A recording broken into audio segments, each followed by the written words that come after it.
ನಮಸ್ಕಾರ ಸ್ನೇಹಿತರೆ. ಇವತ್ತು ನಾನು ನಿಮ್ಗೆ ಹೇಳೋದು ಯಾರು ಇದುವರೆಗೂ ಹೇಳದೇ ಇರುವಂತಹ ಒಂದು ಗುಟ್ಟು, ಒಂದು ರಹಸ್ಯ. ನಿಮ್ಮನ್ನು ನೀವೇ ಗೆಲ್ಲುವ ಕಲೆ. ಬಾಲ್ಯದಲ್ಲಿ ನಾವು ಗೆಲ್ಲೋದನ್ನು ಕಲಿತೀವಿ.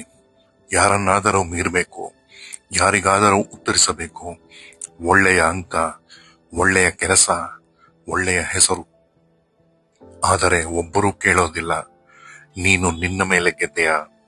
ಏಕೆಂದರೆ ಸಮಾಜಕ್ಕೆ ಬೇಕಾಗಿದ್ದು ನಿನ್ನ ಜಯವಲ್ಲ, ಅದಕ್ಕೆ ಬೇಕಾಗಿರೋದು ನಿನ್ನ ಒಂದು ಒಬೀಡಿಯಂಟ್ ಸೈಲೆನ್ಸ್. ನಿನ್ನೊಳಗೆ ಅಶಾಂತಿ ಯಾಕೆ ಬರುತ್ತೆ ಗೊತ್ತಾ?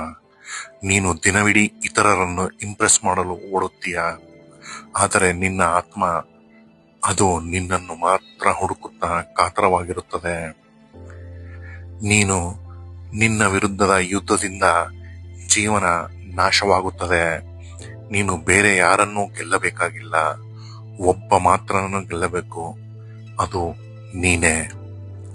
ನಿನ್ನನ್ನು ಗೆಲ್ಲುವುದು ಒಂದು ಕಲೆಯೇ, ಅದು ಒಂದು ಆಧ್ಯಾತ್ಮಿಕ ಕ್ರಾಂತಿ. ಮೊದಲನೆಯದಾಗಿ ಸ್ವೀಕಾರ, ಅಕ್ಸೆಪ್ಟೆನ್ಸ್. ನೀನು ಯಾರು ಎಂಬುದನ್ನು, ನಿನ್ನ ದೌರ್ಬಲ್ಯ, ನಿನ್ನ ತಪ್ಪುಗಳನ್ನು ನ್ಯಾಯ ಮಾಡುವುದನ್ನು ನಿಲ್ಲಿಸಿ ನೋಡುವುದು. ಇದರಿಂದಲೇ ನಿನ್ನ ವಿಜಯ ಶುರುವಾಗುತ್ತದೆ. ಅಂತರಾಳದ ನಿಜವಾದ ಧ್ವನಿಯನ್ನು ಕೇಳುವುದು. ಹೊರಗಿನ ಶಬ್ದ ಹೆಚ್ಚಾದಂತೆ ನಿನ್ನೊಳಗಿನ ಧ್ವನಿ ನಿಧಾನವಾಗಿ ಕ್ಷೀಣವಾಗುತ್ತದೆ. ಒಂದು ದಿನ ಅದು ಸತ್ತು ಹೋಗುತ್ತೆ. 5 ನಿಮಿಷ, ಹೌದು ಸ್ನೇಹಿತರೆ, ಕೇವಲ 5 ನಿಮಿಷ ದಿನಕ್ಕೆ ನಿನ್ನೊಳಗೆ ನೀನು ಕುಳಿತು ಬಿಟ್ರೆ ನೀನು ನಿನ್ನೊಳಗಿನ ಪ್ರಜ್ಞೆಯನ್ನು ಸ್ಪರ್ಶಿಸುತ್ತೀಯ.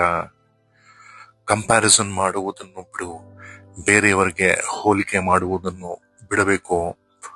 ಒಬ್ಬರು ನಿನ್ನಂತೆ ಬದುಕಿಲ್ಲ, ನಿನ್ನಂತ ಪ್ರಯಾಣ ಯಾರೂ ಮಾಡಿಲ್ಲ. ಹಾಗಾಗಿ ಯಾರನ್ನು ಹೋಲಿಕೆ ಮಾಡುವ ಅಗತ್ಯವಿಲ್ಲ. Comparison is the thief of Joy. ಅದು ನಿನ್ನ ಶಾಂತಿಯನ್ನು ಕದ್ದೊಯ್ದು ಹೊರಗಿನ ಜಗತ್ತಿಗೆ ಬಲಿಯಾಗಿಸುತ್ತದೆ. Slow down. ಜಗತ್ತು ಬದಲಾಯಿಸಬಹುದು, ಆದರೆ ಆಳ ಮಾತ್ರ ನಿನ್ನನ್ನೇ ಬದಲಾಯಿಸುತ್ತದೆ. Slow down becomes the empty, then it pours into you. ಎಲ್ಲದಕ್ಕಿಂತ ದೊಡ್ಡ ಶತ್ರು ಯಾರು ಗೊತ್ತಾ? ಕೋಪ ಅಲ್ಲ, ನೋವು ಅಲ್ಲ, ಜನ ಅಲ್ಲ. ಬಹಳ ದೊಡ್ಡ ಶತ್ರು ಅಂದ್ರೆ ನಿನ್ನೊಳಗೆ ಇರುವ ಒಂದು ಗಾಬರಿ. ಯಾರಿಗೋ ತೋರಿಸಬೇಕು, ಯಾರಿಗೋ ಹೇಳಬೇಕು, ಯಾರಿಗೋ ಸಾಬೀತುಪಡಿಸಬೇಕು. ಈ ಯುದ್ಧ ನಿನ್ನೊಳಗೆ ನಿನ್ನನ್ನೇ ತುಂಡರಿಸುತ್ತಾ ಹೋಗುತ್ತದೆ. ಒಮ್ಮೆ ನೆನಪಿಡು, ನೀನು ನಿನ್ನೊಳಗೆ ಶಾಂತವಾಗಿದ್ದರೆ ಯುದ್ಧವೇ ಇರೋದಿಲ್ಲ. ಇದು ಯಾರೂ ಶಾಲೆಯಲ್ಲಿ ಹೇಳೋದಿಲ್ಲ, ಯಾರ ಮನೆಯಲ್ಲೂ ಕಲಿಸುವುದಿಲ್ಲ. ಒಮ್ಮೆ ಪ್ರಯತ್ನ ಮಾಡು.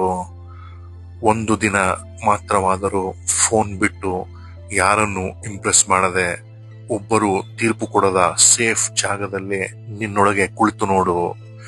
ಅಲ್ಲಿ ನೀನು ಕಂಡುಕೊಳ್ಳುವುದು ಹೊಸ ಯಶಸ್ಸಲ್ಲ, ಹೊಸ ಉತ್ಸಾಹವಲ್ಲ, ಹೊಸ ಆಸೆಗಳಲ್ಲ, ಕೇವಲ ನೀನು. ಅಲ್ಲಿ ನಿನ್ನ ಜಯ ಶುರುವಾಗುತ್ತದೆ. ನಿನ್ನನ್ನು ನೀನು ಗೆದ್ದ ಕ್ಷಣ ಜೀವನ ಯಾರನ್ನು ಗೆಲ್ಲಬೇಕೆಂದು ಅನಿಸುವುದಿಲ್ಲ. ನೀನು ಯಾರನ್ನು ಗೆಲ್ಲಬೇಕು ಅನ್ನುವ ಒಂದು ಆಸೆ ನಿನ್ನಲ್ಲಿ ಇರುವುದಿಲ್ಲ.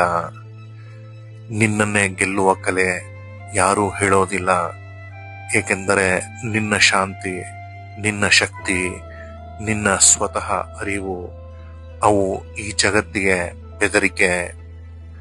ಆದರೆ ನೀನು ಕೇಳುತ್ತಿದ್ದೀಯ, ಹಾಗಾಗಿ ಜೀವನ ನಿನ್ನತ್ತ ಬಾಗುತ್ತದೆ. ನಿನ್ನನ್ನು ಗೆಲ್ಲು, ಮತ್ತೆ ನಿನ್ನಿಂದ ಬದುಕು ಸೋಲಲಿ.